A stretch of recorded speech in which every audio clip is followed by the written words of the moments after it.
नमस्कार जय जगन्नाथ दर्शक बंधु आपण मानंकु पूजा मोटिवेशनल ऑफिशियल चैनल रे स्वागत जनाऊँगी। दर्शक बंधु आपण माने ब्रह्म मुहूर्तरु उठी किछि करंतु बा न करंतु जदि एही दुईटी काम आपण माने जदि करंती आपण माने बिना पूजा करिकी भी माँ लक्ष्मी आपणଙ୍କ घरକୁ आपे चली आसिबे।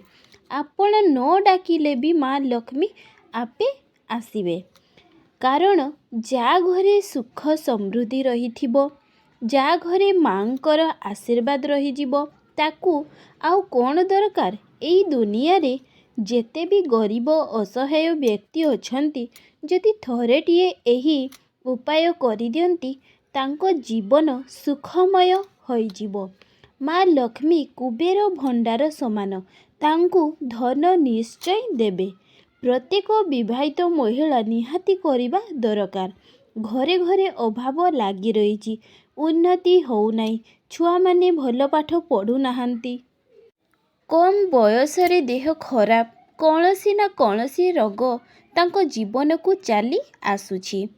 जदि प्रत्येक विवाहित महिला ब्रह्म मुहूर्तर उठी जदि एही दुईटी काम करदियंती तांको घरे माँ लक्ष्मी कृपा निहाती बरसिबो एवं जेउठी माँ लक्ष्मी रुहंती सेठी नारायणंकर भी बास हबो।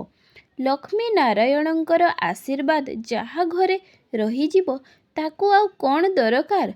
तेणु दर्शक बंधु मु आपनकु अनुरोध करुछि जे वीडियोटी को शेष पर्यंत देखंतु। तेणु चलंतु आउ डेरी न करी वीडियोटी को आरंभ करिबा। ता आगरु जदि आपण माने मो चैनल रे नुआ अछंती तो मो चैनल टी को सब्सक्राइब एवं लाइक करि दियंतु। दर्शक बंधु जे उपायटी आज आपणଙ୍କୁ कहिबी एहाकू आपण माने सबुदिन जदि करिबे तेबे आपणଙ୍କର भाग्ୟରେ उदय निश्चय हेबो। गोटे दिन करिबारे केही सफलता पाए नाही। आपण जदि सबुदिन करिबे एही उपायटी को तेबे आपण सफलतार शीर्षरे निश्चय पहुँचिबे। तेणु थरुटुए एही उपाय को करिकी देखंतु। प्रथम कथा एहा जे आपण मानंकु प्रत्येक गृहिणी मानंकु ब्रह्म मुहूर्तरे सूर्य उदय पूर्वरु बिछଣା छाड़िबा पाई पड़िबो। निजर अलुस्वामी गुणको त्याग करिबा पाई पड़िबो। ताहेले जाई आपण माने माँ लक्ष्मींकर कृपा पाई पारिबे। कुहा जाए जे जेउ मनुष्यर आचार विचार साधु मानंक परि होइथाए, कथारे शालीनता व्यवहार रे अति सुंदर माधुर्य थाए एवं जे कि पर आपणार भेदभाव रखि न थाए ता घरे माँ लक्ष्मींकर बास रही थाए। दर्शक बंधु घर सफा सुतुरा पूजा पाठरे माँ लक्ष्मींकर जेतिकी कृपा मिलिबो आपण थरुटिए निज व्यवहार को निज दैनंदिन कार्यकलाप को आचार विचार को थरुटिए बदलाइकी देखंतु। थरुटिए सफा सुतुरा छटिया छटिया जिनिस को मानिकी देखंतु। देखिबे आपणଙ୍କର किपरि जीवनर उन्नति आसुची। आजी आपणଙ୍କ पाखरे एमिति बहुत सारा लोक मिलिजिबे गोटिए गरीब असहाय व्यक्ति को देखिले मुह छिंचाड़िकी कथा हुअंती, किंतु सेठी ही आपण माने धोका खाइथांती। दर्शक बंधु किए कहि पारिबो केउ ना केउ रूपरे नारायण आपणଙ୍କର परीक्षा नेबाकू आसुछंती आउ आपण माने एपरि व्यवहार करिबे जहा फलरे कि आपण माने जीवन सारा दरिद्र जीवन बिताइबे। कहिबा कथा जे आपणଙ୍କର जेतिकी साहाय्य अछि सेतिकी साहाय्य करंतु। आपण गोटिए टंका साहाय्य कले 10 टंका पाइबे। एतिकी करिकी देखंतु। आपणଙ୍କର प्रथम उपाय इया जे प्रत्येक व्यक्तिविशेष निज आयर जेते भी टंका पाउछंती 10 टंका होउ पछे गोटिए गरीब व्यक्ति को देबा प्रारंभ करि दियंतु एवं आउ 10 टंका मंदिरर हुंडी रे पकाइबा आरंभ करि दियंतु। ଥରୁଟିଏ ଏହି ଉପାୟକୁ କରନ୍ତୁ। ଏବେ ବ୍ରହ୍ମ ମୁହୂର୍ତ୍ତ ସକାଳ 3ଟାରୁ ସକାଳ 5ଟା ଭିତରେ ଦେବୀ ଦେବତା ଏହି ଧରା ପୃଷ୍ଠରେ ଅବତରଣ କରିଥାନ୍ତି। ପ୍ରତ୍ୟେକଙ୍କ ଗ୍ରହକୁ ଯାଇଥାନ୍ତି। ପ୍ରତ୍ୟେକଙ୍କ ଘରକୁ ଅଲକ୍ଷ୍ମୀ ନୁହଁ, ସକାଳ ସମୟରେ ପ୍ରଥମେ ଲକ୍ଷ୍ମୀ ଯାଆନ୍ତି। ସେ ଯାଇକରି ଦେଖିକି ଆସନ୍ତି ଏ ଘରଟି ମୋ ପାଇଁ ଯୋଗ୍ୟ କି ନୁହଁ, ଏ ଘରେ ମୁଁ ସ୍ଥାୟୀ ଭାବରେ ବାସ କରିପାରିବି କି ନାହିଁ। ଯଦି ମା ଲକ୍ଷ୍ମୀ ସକାଳୁ ଆମ ଘରକୁ ଆସିବେ, ଆମ ଘରର ସଜାସୁଜି ସୁନ୍ଦରକୁ ଦେଖି ତାଙ୍କର ପସନ୍ଦ ନ ଆସିଛି, ତେବେ ସେ ସେହି ଗୃହ ତ୍ୟାଗ କରିଦିଅନ୍ତି ଏବଂ ଏହି ଘରକୁ ଆସିଥାନ୍ତି ଅଲକ୍ଷ୍ମୀ। ହଁ ଆଜ୍ଞା, ପ୍ରତ୍ୟେକଙ୍କ ଘରକୁ ମୁଖ୍ୟ ଦ୍ୱାରକୁ ପ୍ରଥମେ ଲକ୍ଷ୍ମୀ ଏବଂ ଅଲକ୍ଷ୍ମୀ ଆସିଥାନ୍ତି। ଅଲକ୍ଷ୍ମୀ ସେହି ଘରେ ପ୍ରବେଶ କରିଥାନ୍ତି ଯେଉଁ ଘରକୁ ଲକ୍ଷ୍ମୀ ଜମା ବି ପସନ୍ଦ କରିନଥାନ୍ତି। ଯେପରିକି ଘର ଅସନା ହୋଇଥିବ, ଜଳସେଚନ ହୋଇନଥିବ, ମୁଖ୍ୟ ଦ୍ୱାରରେ ରଙ୍ଗୋଲି ପକାଇ ନଥିବେ, ଏବଂ ଯେଉଁ ଘରର ମହିଳା ବହୁତ ଦିନ ଯାଏ ଶୋଇ ରହିଥିବ, ଯେଉଁ ଘରେ ବାସି ଘର ଝଡ଼ା ହୋଇନଥିବ, ଯେଉଁ ଘରେ ମଦ୍ୟପାନ କରାଯାଉଥିବ, ନିଶା ଦ୍ରବ୍ୟର ସେବନ ହେଉଥିବ, ଘରେ ଏକତା ନଥିବ, ଘରର ଛୁଆମାନଙ୍କୁ ବିନା କାରଣରେ ମାରାଯାଉଥିବ, ମାନଙ୍କର ଅସମ୍ମାନ କରାଯାଉଥିବ, ଅନ୍ୟାୟ ଅନୀତି କରି ନିଜେ ଧନ ଉପାର୍ଜନ କରୁଥିବ, ଯେଉଁ ବ୍ୟକ୍ତି ବିଶେଷ ଅନ୍ୟାୟ ଅନୀତି କରି ଅନ୍ୟର ଧନ ଲୁଟି କରି ଅନ୍ୟର ପେଟ ଲାତ ମାରି ଯିଏ ନିଜ ପେଟ ପୋଷିବା, ନିଜ ପରିବାର ପୋଷିବା ଚିନ୍ତା କରିଥାଏ, ସେହି ଘରେ ମା ଲକ୍ଷ୍ମୀ ବେଶୀ ଦିନ ରହିବ ନାହିଁ। କିଛି ସମୟ ପର୍ଯ୍ୟନ୍ତ ଆମେ ଅର୍ଥ ଉପାର୍ଜନ କରିପାରିବା, କିନ୍ତୁ ପୁରା ଦୀର୍ଘ ସମୟ ପର୍ଯ୍ୟନ୍ତ ନୁହେଁ। ବିଶ୍ୱାସ ହେଉନି ନା? ନିଶ୍ଚୟ ଏକଥା ସତ। ମା ଲକ୍ଷ୍ମୀଙ୍କର କୃପା ପାଇବା ପାଇଁ ହେଲେ ନିଜେ ସଚ୍ଚୋଟ ହୁଅନ୍ତୁ, ନିଜେ ପରିଶ୍ରମ କରନ୍ତୁ।